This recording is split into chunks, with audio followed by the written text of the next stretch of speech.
So could you tell me a bit more about who will be offered the training and what's the hope for it for those who undertake it? So, you know, to move it to a more hopeful place. Could you say something about that? About who will be offered the training and what the hope is for Well, those who undertake it? basically anybody who is in the justice system and is going to be able to take the training and Yeah. beyond that.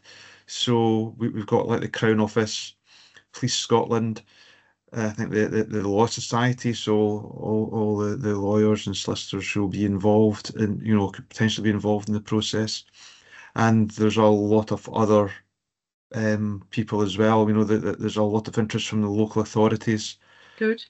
Uh, And are there different levels, Colin? Am I right in thinking that? yes, yeah, absolutely. There's different levels because we've got two modules, one which is more the informed one, and then one which takes it further, Yeah. and all which is a narrower group of people who would need to be involved in taking that one.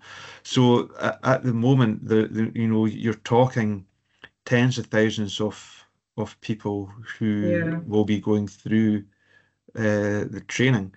Um, probably it's probably going to creep up to the hundreds of thousands actually. Yeah.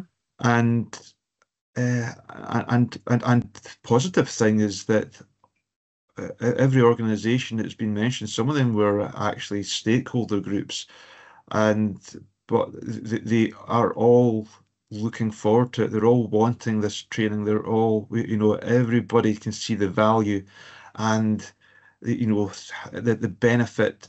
It'll help, their members and their colleagues, but also how it's going to be so much better for the witnesses and Yeah. those who are going to benefit from having a more supportive and informed group of people round about them.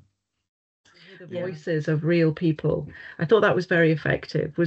Yeah. So was that something that was technically difficult? I mean, I'm interested in what the most technically challenging part of the project was. Because there's lots of different components. There's animation, isn't there? There's voices, there's written content. So yeah, what did you find the most challenging or the least challenging technically?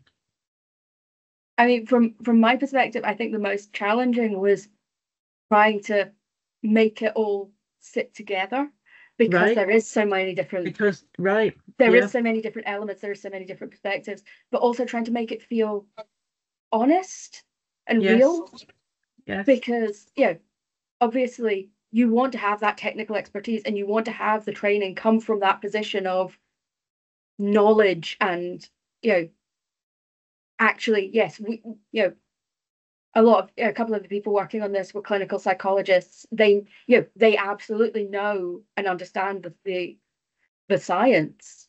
Yeah. But you want it to feel real to the people going through it. You don't want it to feel like it's just, here's a textbook, but you also don't want it to feel so much that it feels like it's a soap opera.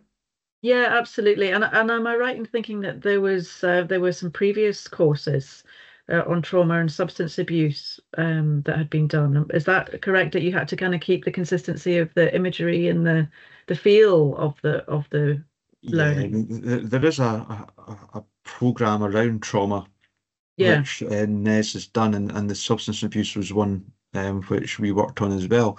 And it's drawing on from that and that the same design framework, the same kind of content Yeah. development ideology around that, because all these things are still trauma, and all these things have got lots of sensitivities around Yes. them. And they'll all be interlinked as well, I'm sure. Yeah. They absolutely are.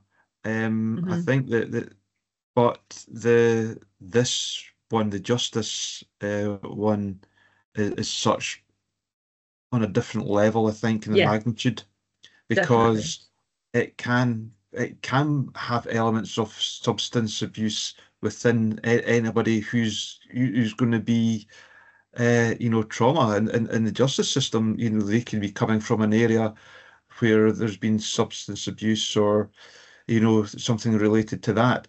So there's all these different elements could be involved within this one, you know, so it having worked on these ones was a good stepping stone, I think, and Yes. put us in a good place to then go on and create something which is probably bigger and Oh, definitely. Yeah, you it know, does feel like a it's a different standalone. magnitude to it. Yeah. And that the experiences there, and also there was one or two stakeholders that we were familiar with from the working that previous one. Not all of them, but there was some, and that helped. You know, having an expectation on what was required, you know, in the standards that they were striving to get to, you know, Yeah. and then bring all that into this project. And I think Yeah. that's all been really helpful and valuable. Yeah. Yeah.